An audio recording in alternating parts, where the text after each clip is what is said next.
જે ડીજે વાળી વાત તો કરવાની નથી, એમાં કશું કોઈ જ ફેરફાર કરવાનો નથી. કોણ મુદ્દાઓ જે ત્યાં પાકા છે. ઠાકોર સમાજના લગ્નમાં નહીં વાગે ડીજે.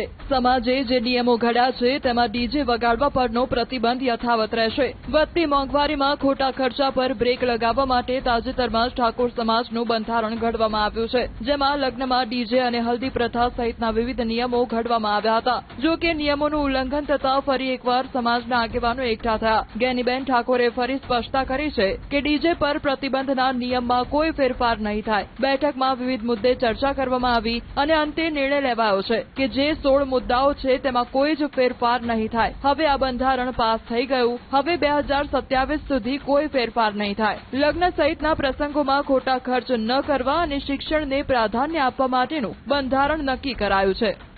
આજ પાટણની મીટિંગ હતી, એમાં પણ અલ્પેશભાઈ એ સાઉન્ડમાં બોલ્યા છે, કેમ કે જે ડીજે વાળી વાત તો કરવાની નથી, એમાં કશું કોઈ જ ફેરફાર કરવાનો નથી. કોણ મુદ્દાઓ જે ત્યાં પાકા છે એમાં નક્કીને કઈ પણ આગુ બાજુ કરવાનું નથી. આપણે જે આ બાજુ મંત્રીએ કીધું એમ આ બાજુથી કઈ ભંગ પણ થયો નથી. પણ ક્યાંક પેલા ડીજે એટલે ધારો કે પેલા ઢોલ હોય, નાસિક ઢોલ હોય, પેલા તરતડિયા હોય, પછી ક્યાંક ને ક્યાંક ઘણું મીડિયામાં સોશિયલ મીડિયામાં જોઉં છું કે ટ્રેક્ટર વચ્ચે મેળે અને ટ્રેક્ટર નું ટેપ પગાર ઉપર લાગે ગેરીબેન નું માન રાખીને ટ્રેક્ટર ના ડીજે ની રમા. એટલે આપણે બંધ કરાવવાના પેલા રસ્તાનો કઈક નાના નાના નીકળી રહ્યા છે. પણ જાહેરમાં વોઇસ અને બીજા માટે હેરાનગતિ અને વધારે પડતા વોઇસના કારણે કે એની બધીઓ એનામાં જે આપણને દહેશત હતી એ ક્યાંક ને ક્યાંક ન થાય એના માટે કે આ બાબતમાં બધા જ આગેવાનો કરે છે એ રીતે કડકાઈ રાખવાની છે. ભેગો કરીને 10 દાડા પછી એ આગેવાનોએ કીધું કે ભાઈ નાસિક ઢોલ હોય, ઢોલ હોય, આપણે ટ્રેક્ટર ઉપર ટેપની વાત હોય કે સાઉન્ડ સિસ્ટમ હોય કે તે આપણે એનો અર્થ એ થયો કે એક જ જગ્યા ઉપર રહીને જે બગાડીને મનોરંજનના નાના મોટા કાર્યક્રમો એમના ટ્રેક્ટરના ઓલાતું થતા હોય તો એમાં સમાજને વાંધો નથી. પણ તમે આ રીતે કઈ કરશો તો એમાં આ બાજુ તો બધા જ મારે સોશિયલ મીડિયાના યુવાનોને અભિનંદન આપવા પડે કે એક વ્યક્તિ ક્યાંક કરે તો એના ઉપર તૂટી પડે છે. એટલે કાંટાઓ તો મોબાઈલ બંધ કરી નાખે છે. સોશિયલ મીડિયામાં તો તમારે આનો ભંગ કરે ને એના સામે જે ચોય બરોબર છે એમાં મારો ટેકો છે. પછી એની સામે કોઈ ટીકા કરનારું કે એને કંટ્રોલ કરનારું ન હોય તો બીજો આ બાબતમાં પ્રયત્ન કરે. એટલે એ બાબતમાં કોઈ પ્રયત્ન ન કરે એના માટે કરીને સોશિયલ મીડિયા જે એક્ટિવ છે, જે સારી ભાષામાં જ આપણે એની સાથે જે કઈ કોમેન્ટ કરો કે જે કઈ કરવાનું હોય પણ સારી ભાષા.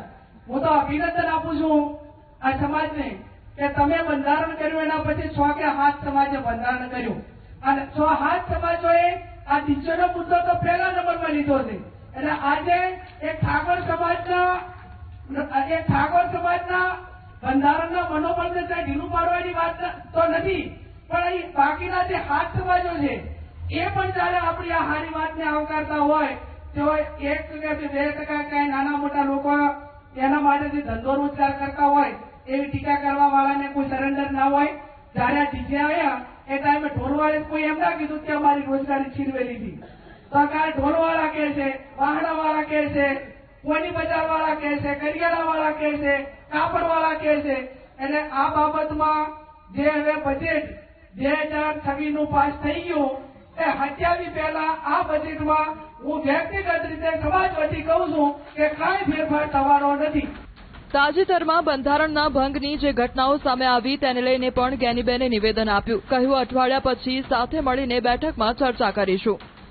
જ્યારે બંધારણ દિવસની ઉજવણી થાય એ દિવસે જે મુદ્દાઓ આવશે એનું સોલ્યુશન કરવા માટેનો એ વખતે જે સમાજ ભેગું થઈને નક્કી કરે એ પ્રમાણે પ્રયત્નો કરશું. હું માનું છું ત્યાં સુધી આ કોઈ વ્યક્તિગત રીતે હું આ બાબતમાં કહી શકું નહીં. એટલા માટે કરીને કે આ બંધારણ 3 જિલ્લાએ સાથે મળીને બનાવ્યું હતું. હું ખાલી વાંચવા માટે નિમિત્ત હતી, પણ જે કંઈ સુધારા વધારા કરવાના થતા હશે એ બધા આગેવાનો સાથે મળીને જે નક્કી કરશે એમાં આજે મારે 2-3 ધારાસભ્યો જોડે વાત થઈ છે.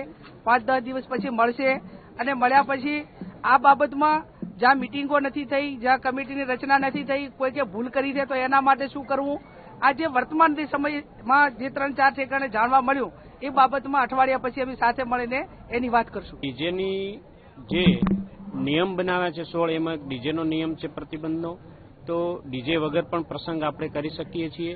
હમણાં જ મારી દીકરી અને મારી ભત્રીજીના લગ્ન થયા, તેમાં મેં જે સમાજના નિયમો છે નિયમો અનુસાર જ કામ કર્યું છે, તો પણ પ્રસંગ સારો એવો ગયો છે અને તમામ સમાજ અભિનંદન પણ આપી રહ્યા છે કે તમે જે પ્રસંગ કર્યો છે એ ખૂબ સરસ કર્યો છે અને આવો જ પ્રસંગ હોવો જોઈએ. ક્યાંક ને ક્યાંક વ્યક્તિગત લાભોના કારણે ડીજેનો વિરોધ થઈ રહ્યો છે, બાકી સમગ્ર ઠાકોર સમાજ ડીજે ન વગાડવું એ માટે સમર્થનમાં છે. અગાઉ જે પણ સમિતિ બનાવી છે એ સમિતિની અંદર નિર્ણય લઈ અને જે પણ સમાજને શિક્ષણ હેતુ માટે જે પણ કાંઈ કરવું પડે એનો યોગ્ય નિર્ણય લઈ અને સમાજ કરશે. અમારી જે બાબર ખાતે દિયોદર તરસ્તા પાસે જે જમીન આવેલી છે એ લગભગ આજથી 60 વર્ષ પહેલા સમાજના હિત માટે શૈક્ષણિક માટે ખરીદી લીધી, પરંતુ એ જમીનમાં અત્યાર સુધી એકરૂપતા ન જળવાતા એ જમીન ત્યાં હાલ પડી છે. અમે આખા સમાજે મળી અને આજે એ જમીન સમાજના હિત માટે એ જમીન વેચવાનો સર્વાનુમતે એનો નિર્ણય લીધો છે અને એ જમીન વેચી અને એની રકમમાંથી અન્ય કોઈ જગ્યાએ ઘણી વિશાળ જમીન શિક્ષણના હેતુ માટે લેવી, આવો સમાજે સર્વાનુમતે નિર્ણય લીધો છે. જમીન હતી કેટલી હતી? જમીન લગભગ 3.5 થી 4 વીઘા છે. શું લાગે છે જમીન વેચ્યા બાદ એ જમીનનો સદુપયોગ અને કઈ બીજી જમીન લઈને થશે? 100% મને વિશ્વાસ છે કે એ જમીન વેચ્યા બાદ, ધારો કે એ જમીન અત્યારે બહુ સારી જગ્યાએ છે એટલે એની કિંમત કરોડોની અંદર છે અને એ પૈસાથી કે એ રકમથી અમે લગભગ 15 કે 20 વીઘા જમીન બીજી જગ્યાએ શિક્ષણના હેતુ માટે લઈ શકશું એવો અમને વિશ્વાસ છે.